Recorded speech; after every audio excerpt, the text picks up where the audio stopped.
स्वागत है आप सभी लोगों का हमारे YouTube चैनल हेल्प डेस्क 14 में। आज जो हम लोग पढ़ने जा रहे हैं दैट इज क्लास 9 का हिस्ट्री फ्रेंच रेवोल्यूशन चैप्टर 1। इसके अंदर जो सब टॉपिक है हमारा द आउटब्रेक ऑफ रेवोल्यूशन, इसको हम लोग पढ़ने जा रहे हैं। हालांकि आपको बता दें इसके पहले के जो वीडियोस हैं वो आपको हमारे चैनल पे आसानी से मिल जाएंगे, या फिर आप जो है इस वीडियो के डिस्क्रिप्शन में लिंक होगा, वहां पर क्लिक करके आप पीछे के वीडियोस को आराम से देख सकते हैं। ओके, फिर हम अपने चैप्टर को स्टार्ट करते हैं। सबसे पहले हम आपको जरा कहानी को जरा जोड़ करके दिखा दें कि आखिरकार कहानी हमारी पिछली बार हमने कहां पर छोड़ा था। तो हमने देखा था क्या, देखिए जरा, कि बाकी सभी चीजों से परेशान होकर, किन किन चीजों से परेशान होकर के देखिए कि हमने देखा कि सोसाइटी में अलग अलग तरह की डिस्पैरिटीज देखने को मिली हमको। ये सारे के सारे जो चीजें हैं वो सब 1789 जो 14 जुलाई 1789 जो हम लोग जो जिसको पढ़ रहे थे, है नहीं, जिस इवेंट्स को लेकर के, जिस रेवोल्यूशन डे को लेकर के पढ़ रहे, 14 जुलाई 1789, इसके बारे में इस दिन तक हमें पहुंचना है। और इसके पीछे का जो फोरग्राउंड है, सॉरी जो बैकग्राउंड है, उसको हम लोग यहाँ पर पढ़ रहे थे, डिस्कस कर रहे थे। हमने देखा सब्सिस्टेंस क्राइसिस वाली सिचुएशंस थी वहां पर, किस तरीके से लोग अलग अलग परेशान थे। फिर हमने देखा कि उसी थर्ड स्टेट में से एक जो तबका है, एक जो सोसाइटी है, जो मिडिल क्लास है, वो उभर करके आगे निकलता है, उसके पास पैसे आ जाते हैं, फिर एजुकेशन को वो हासिल कर लेता है, और उसके बाद हासिल कर मतलब एजुकेशन को भी एक्सेस कर पाता है। पैसा आ गया, जाहिर सी बात है, अब खाने पीने से बढ़कर के पैसा है। दैट मीन्स कि अब हमारा एकोमोडेशंस जो भी फुलफिल हो रहा है, सबके नहीं हो रहे थे, कुछ लोग ऐसे थे जो प्रॉस्परस हुए थे। फिर उन्होंने एजुकेशन को पाना शुरू कर दिया, और फिर जब एजुकेशन मिल गई तो तर्क वगैरह करने की क्षमता उनकी बढ़ गई, और जिसके बाद फिर वो सवाल करना शुरू कर दिए। वो जो बाय बर्थ प्रिविलेजेस वगैरह थे उन पर सवाल उनका होना शुरू हो गया। स्थिति एक तरीके से ठीक नहीं थी। कंट्री साइड में लोग ब्रेड के लिए लाइंस वगैरह अलग अलग लगा कर रखे थे। माहौल बहुत बुरा था, बहुत बेकार था। इसी में हम जब कहानी को आगे बढ़ाते हैं तो देखिए क्या है हमारे पास कि द आउटब्रेक ऑफ रेवोल्यूशन, इस चीज को पढ़ना है हमें। तो ये कहानी को पीछे से स्टार्ट भी किया गया है कि दैट मींस क्या है कि the Louis 16 plans to increase the taxes, जो कि हमने आपको अभी समझाया। उसके बाद क्या है कि in France of the old regime, the monarch did not have the power to impose taxes according to his will alone। कहने का मतलब क्या है कि ओल्ड regime, जो हमने बात की थी ना, कि जो समय, जो टाइम पीरियड हमारा किससे पहले का था, 1789 से पहले का जो भी टाइम पीरियड था, वो हमारा ओल्ड regime के कंसिडरेशन में आता है। ओल्ड regime कहलाता है वो। तो उस समय जो मोनार्क हुआ करते थे, उन मोनार्क्स को खुद अकेले फैसला लेकर के और टैक्स बढ़ाने की ऐसी उनके पास ऐसी कैपेबिलिटीज नहीं थी। कैपेबिलिटीज मतलब अथॉरिटी नहीं था उनका, ऐसा कैपेबिलिटीज तो होता ही था मगर अथॉरिटी नहीं थी उनकी, वो ऐसा कर नहीं सकते थे। तो क्या करना पड़ता है इनको टैक्स बढ़ाने के लिए? तो देखिए जरा कि for increasing taxes he had to call meeting of the state generals which would then pass his proposal for new taxes. कहने का मतलब है कि अगर इनको टैक्स बढ़ाना है तो स्टेट जनरल्स को बुलाना पड़ेगा। अब ये स्टेट जनरल्स कौन है, पहले आपको ये बता दें हम। तो देखते हैं कि स्टेट जनरल्स क्या है हमारा, कि देखिए सवाल भी बना हुआ है कि व्हाट वाज, या फिर who were state generals. Generals होना चाहिए क्योंकि 3 अलग अलग जनरल्स के बारे में जिक्र किया गया है।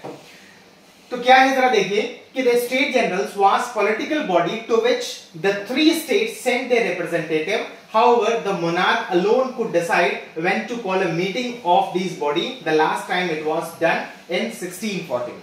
तो क्या है कि जो स्टेट जनरल्स की मीटिंग बुलानी पड़ती, क्या करने के लिए, टैक्सेशन को बढ़ाने के लिए, टैक्स बढ़ाने के लिए स्टेट जनरल्स की मीटिंग बुलानी पड़ती। मगर अब क्या है कि अब मान लीजिए राजा, ये तो हमने आपको बता दिया कि राजा को खुद का अगर मन करे कि चलो आज हम टैक्स बढ़ा देते हैं, तो वो ऐसा कर नहीं सकता अलोन, उसको क्या करना पड़ेगा, स्टेट जनरल्स को बुलाना पड़ेगा। तो एक ऐसी बॉडी होती है जो पूरे के पूरे स्टेट्स को रिप्रेजेंट करती है। हमने देखा था ना कि हमने देखा समाज में जो है, उस सोसाइटी में जो है 3 स्टेट्स बने थे, फर्स्ट स्टेट, सेकंड और थर्ड। फर्स्ट वाले में कौन था, हमारा क्लर्जी था। सेकंड वाले में हमारा कौन था, नोबिलिटी, यानी कि नोबल्स थे, रूलिंग क्लास के लोग थे। और थर्ड में हमारा कौन सा था, जो पीजेंट्स हो गए, वर्कर्स हो गए, मर्चेंट्स हो गए, डॉक्टर्स हो गए, लॉयर्स हो गए। ये सारे के सारे जो है हमारे 3 स्टेट्स बने हुए थे। सब में डिस्पैरिटीज थी। इसमें हमारे प्रिस्ट लोग आते थे, पुजारी, जो पादरी वगैरह होते हैं वो होते थे, रूलिंग क्लास के लोग आते थे, ये हमने आपको ऑलरेडी बता दिया। तो कहने का मतलब क्या है कि ये अलग अलग सेक्शंस बने हुए थे, और इन तीनों स्टेट्स को इन तीनों जो अलग अलग बटे हुए थे सोसाइटी, उसको रिप्रेजेंट करता था अलग अलग एक सोसाइटी। और वो जो बॉडी होती थी वो क्या कहलाती थी, स्टेट जनरल कहलाती थी। इनके ये क्या करते थे कि अपने रिप्रेजेंटेटिव को भेजते थे, जब कभी भी ऐसी कोई मीटिंग्स वगैरह होनी है तो कुछ बदलाव वगैरह, तो ये स्टेट जनरल्स वहां जाया करते थे। तो मोनार्क क्या करता था, जैसे मान लीजिए कि इनको मोनार्क को मन किया, राजा को मन किया कि चलो हमें टैक्स बढ़ाना है, तो उन्होंने मीटिंग बुलाई। अब मीटिंग कब बुलाई जाए, मीटिंग कब बुलाई जाए, ये किसके आदेश में रहता था, ये किसके अधीन में, किसके अथॉरिटी में रहता था, तो ये मोनार्क के अंदर उसके ऊपर डिपेंड करता था कि कब बुलानी है। और यहां पर आपको ईयर दिया गया है, जरा देखिए कि 1614 में पिछली बार, मतलब अभी हम लोग जो पढ़ रहे हैं वो 1789 है। हाँ ठीक है, आप ये मत सोचिए कि आज 14 जुलाई हो रहा है, ये 14 जुलाई तक हम लोग नहीं पहुंचे हैं, मगर पिछली बार जो मीटिंग बुलाई गई थी आपको 1614 में बुलाई गई थी। कितना साल पहले, काफी साल पहले हो गया, काफी अर्सा हो गया, इसके पहले मीटिंग बुलाई गई थी टैक्स बढ़ाने को लेकर के। और अब जो है वो 1789 में क्या किया गया है, वापस से स्टेट जनरल्स को बुलाया गया है। देखिए अब आगे क्या होता है, जब हम आगे बढ़ते हैं तो आगे बढ़ने के साथ साथ आज जो डेट, दैट मींस अभी जो इसके अकॉर्डिंग जो डेट है हमारा, वो क्या चल रहा है अभी,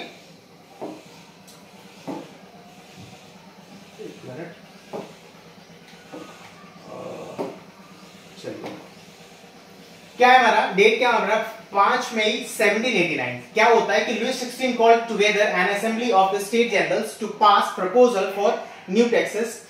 तो इस डेट को 5 मई 1789 को वो प्रपोजल पास करते हैं, मतलब वो एक नोटिस नोटिफिकेशंस जारी करते हैं जिसके तहत स्टेट जनरल्स को आना था मीटिंग के लिए। वर्सेल्स में वो सभी के सभी आते हैं और वहां आने के बाद मीटिंग जब शुरू होती है, या मीटिंग्स की जो प्रिपरेशंस किस तरीके से लोग बैठेंगे वहां पर, तो देखिए जरा कि first and second state sent 300 representative, इस बात पर ध्यान देंगे, फिगर्स पर भी ध्यान रखना है, who were seated in rows facing each other on two sides। जैसे सपोज दैट मान लीजिए कि अगर ये पूरा का पूरा जो है हमारा हॉल बना हुआ है वर्सेल्स में, और इसमें जो क्या होता था कि इस तरीके से जो है एक तरफ आपको 300 रिप्रेजेंटेटिव, कौन से, जो आपको फर्स्ट स्टेट से बिलोंग करते थे, एक तरफ कौन है हमारे 300 रिप्रेजेंटेटिव जो सेकंड स्टेट को बिलोंग करते थे। और उसके बाद आपको क्या दिया गया है कि the 600 members of the third state had to stand at the back। पीछे में इनको खड़े रहना पड़ता था, किसको, थर्ड स्टेट वालों को, जो 600 जो मेंबर्स थे उसके।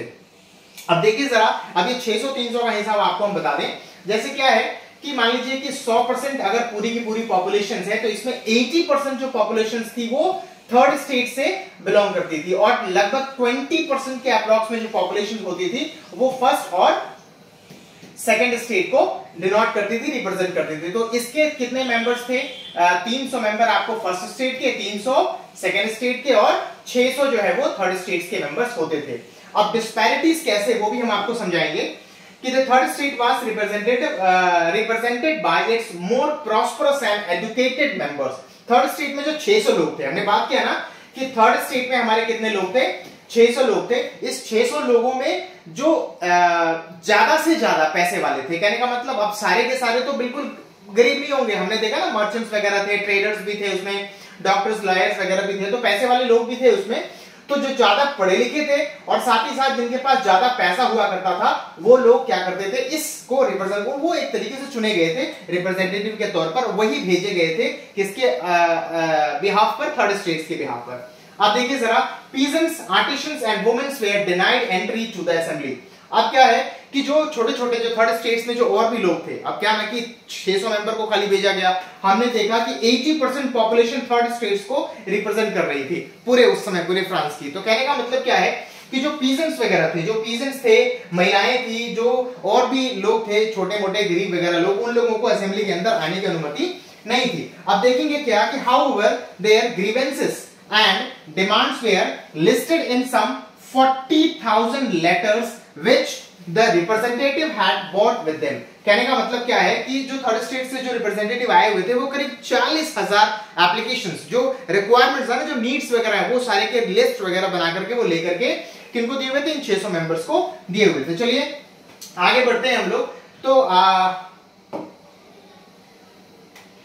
आगे क्या होता है कि चलिए मीटिंग स्टार्ट होती है। अब यहाँ पर मीटिंग स्टार्ट होती है, टशल इन मीटिंग, कहने का मतलब क्या है कि जैसे मान लीजिए आज जो राज्यसभा लोकसभा आप देखते हैं, हमारे जो लीडर्स वगैरह वो किस तरीके से आपस में लड़ रहे होते हैं। हालांकि वो लड़ नहीं रहे होते हैं, वो डिस्कशंस कर रहे होते हैं, लड़ाई हो जाती होगी पता नहीं, लेकिन डिस्कशंस कर रहे होते हैं। उसी प्रकार से माहौल पूरा गर्म हो रहा था किस जगह पर, वर्सेल्स में जो हॉल में मीटिंग चल रही थी, वहां पर माहौल पूरा गर्म था। क्या होता था, क्या हो क्या रहा था पहले जो वोटिंग्स हुआ करती थी, जैसे अभी जो मीटिंग बुलाई गई है उसके पहले जो मीटिंग हुआ करती थी उसमें क्या होता था, according to the principle that each state had one vote, this time to Louis XVI was determined to continue the same practice। कहने का मतलब पहले जब भी मीटिंग हुआ था उस टाइम पर हर स्टेट, जैसे 300 मेंबर्स थे एक में, 300 मेंबर्स दूसरे में और 600 मेंबर्स आपको थर्ड स्टेट में, सभी को सिंगल सिंगल वोट दिया गया था। मतलब ऐसा नहीं कि 300 लोग हैं तो 300 वोट दिए गए, नहीं, सिंगल वोट दिया गया था। अब अगर वोटिंग होती है तो देखिए क्या होगा कि अब जो नोबिलिटी है, उसके जो मेंबर्स है वो तो खुद के वोटिंग्स उनके पास सुरक्षित हैं। दूसरा, थर्ड स्टेट वाले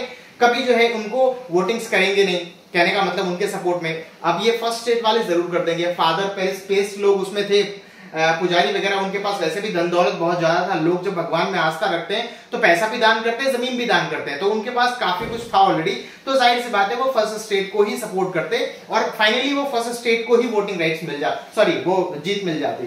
तो ये बात ऑलरेडी थर्ड स्टेट्स के लोग समझ भी रहे थे।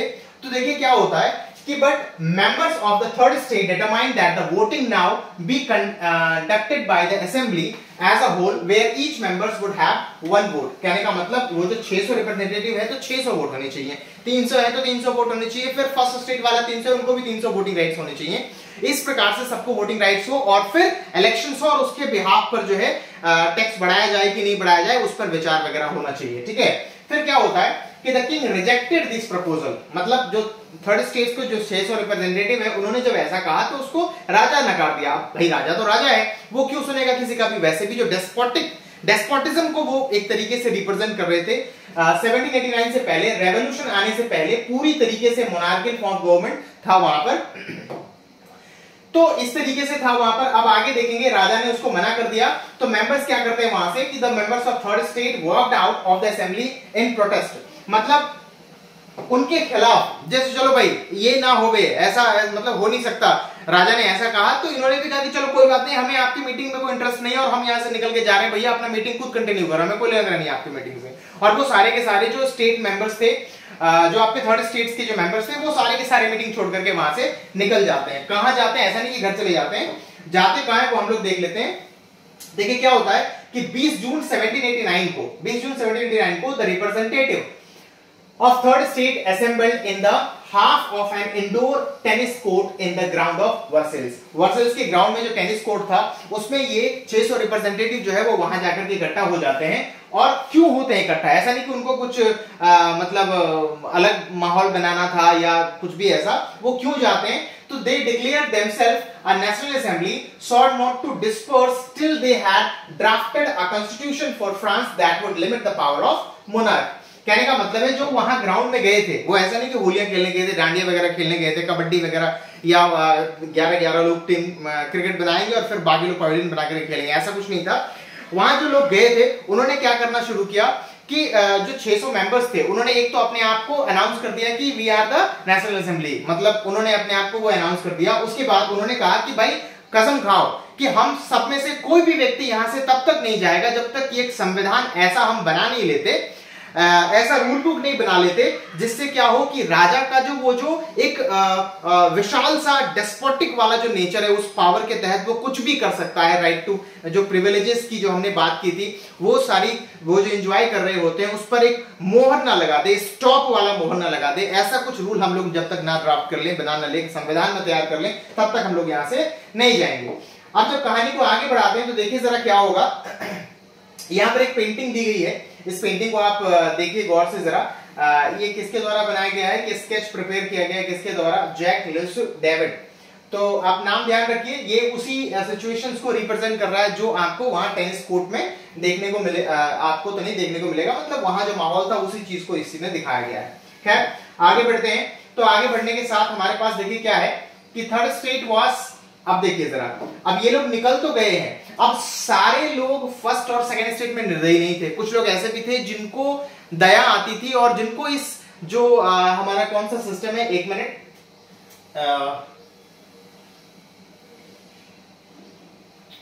इसमें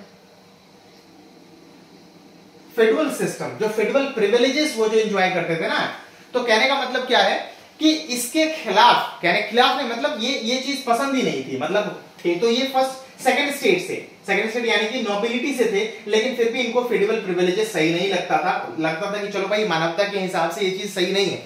तो क्या है कि भाई जो मीरे बहू है और साथ में हमारे पास एफएसीएस है, ये दो लोग क्या करते हैं, सपोर्ट करते हैं किनको, थर्ड स्टेट के जो रिप्रेजेंटेटिव टेनिस कोर्ट में वहां पर इकट्ठा थे उनको सपोर्ट करते हैं अलग अलग तरीकों से। पहले मैं आपको जरा इनका फोटो दिखा दूं जरा कि ये कौन लोग हैं। देखिए जरा ये आप देखेंगे, ये मीरा बहू है और सॉरी ये, और दूसरा ये आपको एफएसीएस है नहीं? तो देखने सुनने में तो काफी अच्छे लोग लग रहे हैं और दिल से तो अच्छे थे, तभी तो जाकर के थर्ड स्टेट वालों को मदद किया था इन्होंने। खैर, तो देखते हैं कि क्या होता है कि मीरा बहू क्या करते हैं। पहले इनको देख लेते हैं कि he was born in a noble family but was convinced of the need to do away with a society of feudal privileges. He brought out a journal and delivered powerful speeches to the crowd assembled at Versailles. कहने का मतलब क्या है कि एक तो इनको लगाव नहीं था, वो फेडरल प्रिविलेजेस जो सिस्टम था उसके उनको बिल्कुल समझ में नहीं आ रहा था कि भाई हम लोग एक अलग तबका बना करके बैठे हुए हैं पूरी तरीके से। थर्ड स्टेट्स में भी मानव लोग रहते, ह्यूमैनिटी है, उनके बेसिस पर भी, ह्यूमैनिटी के बेसिस पर इनको लगता था कि नहीं उनके साथ नाइंसाफी हो रही है और हम इस चीज से बाइकआउट करते हैं। कहने का मतलब हमको ये चीज पसंद नहीं है। और सोचते तो काफी लोग थे, लेकिन ये खुलकर सामने आते हैं मीरा बहू और उस क्राउड में, जो वहां पर क्राउड इकट्ठा था, उनको एक तरीके से उनका प्रोत्साहन बढ़ाने के लिए या फिर कॉन्स्टिट्यूशन में मदद करने के लिए, ड्राफ्टिंग में मदद करने के लिए वो सामने उभर करके आते हैं, दैट मींस निकल के आते हैं। वैसे एफएसीएस ये बता दें आपको सेकंड स्टेट से बिलोंग करते थे और ये जो आपके हैं एफएसीएस ये आपको फर्स्ट यानी कि क्लर्जी, ये नोबिलिटी से, ये हमारे क्लर्जी से आते थे।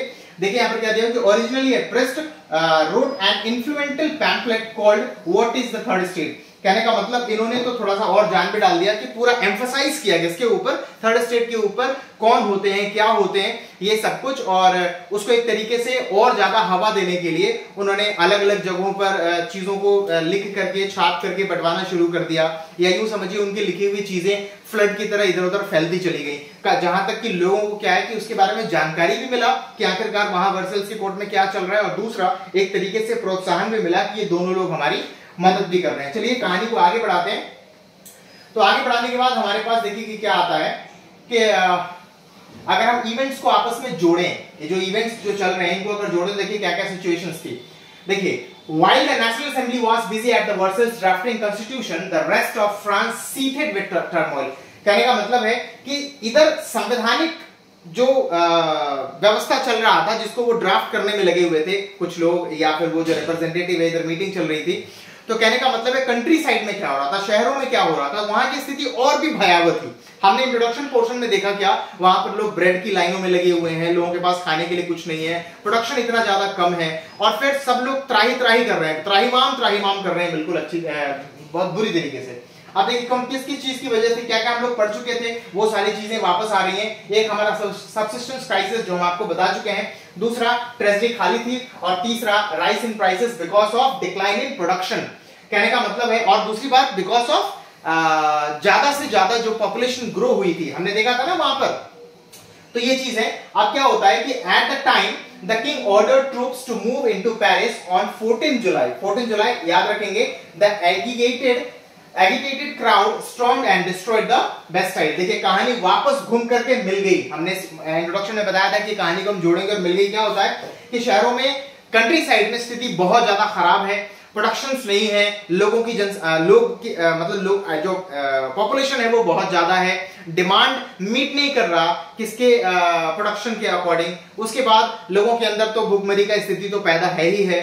जो हमारा प्रोडक्शन है वो जो हेल की वजह से या फिर ड्राफ्ट की वजह से वो सब चीज खत्म हो चुका है। उसके अलावा सोसाइटी में डिस्पैरिटीज वगैरह हमको देखने को मिली। और सबसे बड़ी बात होती है क्या ना, कि सबसिस्टेंस क्राइसिस, और दूसरा एम्प्टी ट्रेजरी होने की वजह से राजा भी कुछ नहीं कर पा रहे थे।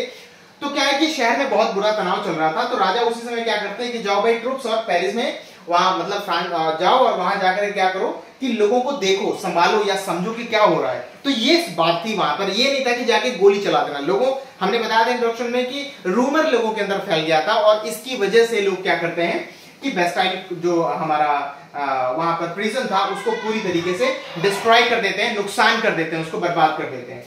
चलिए अगर हम लोग आगे बढ़ते हैं, हमारी कहानी को जब आगे बढ़ाते हैं, तो आगे बढ़ाने के साथ साथ देखिए क्या होता है कि हमने यहाँ पर जैसे हमने आपको बताया था कंट्री साइड में क्या चल रहा था। देखिए जरा कंट्री साइड में क्या हो रहा है।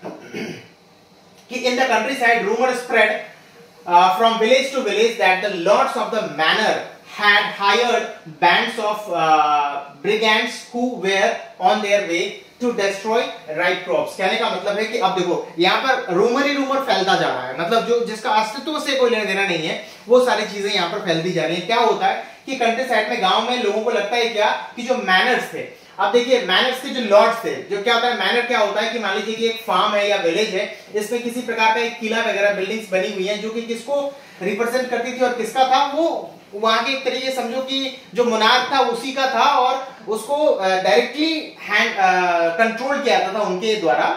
और उसमें हेड्स जो होते थे उनको उनके बारे में लोगों को क्या लगता है कि इन्होंने कुछ लोगों को हायर किया हुआ है जो शायद पेशे से अच्छे लोग नहीं है और वो लोग क्या करेंगे हमारे जितना भी खरीफ फसल है उसको बर्बाद कर देंगे पूरी तरीके से। ये रूमर होता है जिसकी वजह से caught in frenzy of the fear, peasants in several districts seized hoes and pitchforks and attacked Chadwicks। कहने का मतलब क्या है कि जो पीजेंट्स वगैरह थे उसी डर की वजह से क्या करते हैं, यहाँ पर जो हॉज है और जो पिच फॉक्स है ये वो इंस्ट्रूमेंट्स है जिससे कि खेती की जाती है। ठीक है, अभी पिक्चर हमारे पास है नहीं, मैं आपको दिखा देता।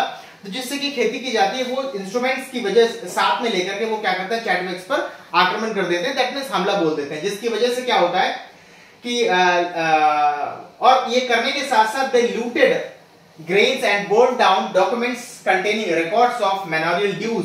जो लोग वहां पर काम करते थे या जो सदियों से लोग काम कर रहे थे, कहीं का कुछ बाकी है, किसी को लेना है किसी को देना है, वो मैनुअल ड्यूज वाला वो पूरा रिकॉर्ड खत्म हो जाता है। इसके साथ साथ क्या होता है कि लोग जो है सो अपने मर्जी से जो भी वहां स्टोर किया हुआ था उस मैनर के अंदर, उस बिल्डिंग के अंदर, तो उसको पूरी तरीके से लूट लेते हैं। और जो नॉबल्स वगैरह, a large number of nobles fled from their homes, many of them migrated to the neighboring countries। कहने का मतलब इस डर की वजह से माहौल बहुत बुरा था, ये हम लोग देख रहे हैं, मतलब इसी की वजह से उन्होंने ट्रूप्स को भेजा था। तो क्या है कि नॉबल्स वहां से निकल जाते हैं, बगल के गांव वगैरह में शरण ले लेते हैं या फिर उस जगह को छोड़कर कंट्री वगैरह चेंज दूसरे कंट्री वगैरह में चले जाते हैं। चलिए आगे बढ़ते हैं। तो आगे इसका इंपैक्ट हमें देखना है कि इसका इंपैक्ट क्या होता है कि Faced with the power of his revolting subject, Louis XVI finally, देखिए अब ऊपर जो हमने देखा, सॉरी ऊपर जो हमने देखा तो हमने क्या देखा था ऊपर, सॉरी जो हमने ऊपर देखा था जिसमें हमने इसका इंपैक्ट के तहत क्या हमें समझना है कि भाई राजा अब एक तरीके से घबरा सा गया है नहीं, घबरा सा गया है इन द सेंस, कहने का मतलब क्या है कि एक तो उसकी मीटिंग छोड़ करके लोग चले गए रिप्रेजेंटेटिव, दूसरा कंट्री साइड में माहौल बहुत ज्यादा बुरा है। तो कहने का मतलब क्या है कि अब राजा क्या करता है कि the Louis 16 finally order recognition to the national assembly and accepted the constitution. कहने का मतलब क्या है कि अब वो क्या कर लेते हैं, कॉन्स्टिट्यूशन को एक्सेप्ट कर लेते हैं जो उनके द्वारा ड्राफ्ट किया जाता है। उसका आउटकम निकल के देखिए क्या आता है कि on night of 4 August 1789 the assembly pass decree, abolish decree मतलब एक कानून होता है, कानूनी होता है, एक कानून होता है, abolishing the federal system on obligations and taxes. कहने का मतलब अब सुनते हैं ये राजा किसके बारे में, मान लीजिए कि कॉन्स्टिट्यूशंस को उन्होंने अप्रूव कर दिया, नेशनल असेंबली को भी उन्होंने अप्रूव कर दिया, तो उनके लिए भी तो कुछ करना पड़ेगा थर्ड स्टेट्स के लिए। तो वो क्या करते हैं कि टैक्सेशन में कुछ रिबेट्स वगैरह कर देते हैं, फ्यूडल सिस्टम को खत्म कर देते हैं। और ये सब कुछ कब हो रहा होता है 4 अगस्त 1789 को।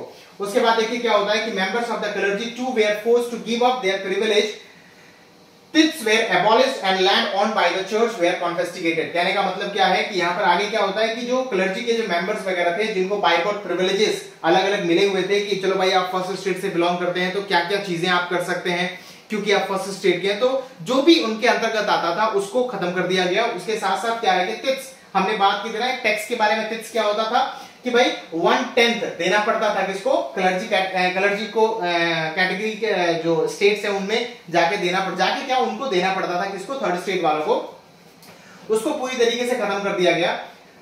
ठीक है, अब आगे शायद हमारा नेक्स्ट है that is the France become constitutional monarch. तो इस चीज को हम लोग नेक्स्ट वीडियो में कवर करेंगे। अगर आपने हमारे चैनल को सब्सक्राइब नहीं किया हो सब्सक्राइब कर लीजिए। मिलते हैं आपसे नेक्स्ट वीडियो में, तब तक के लिए थैंक यू वेरी मच।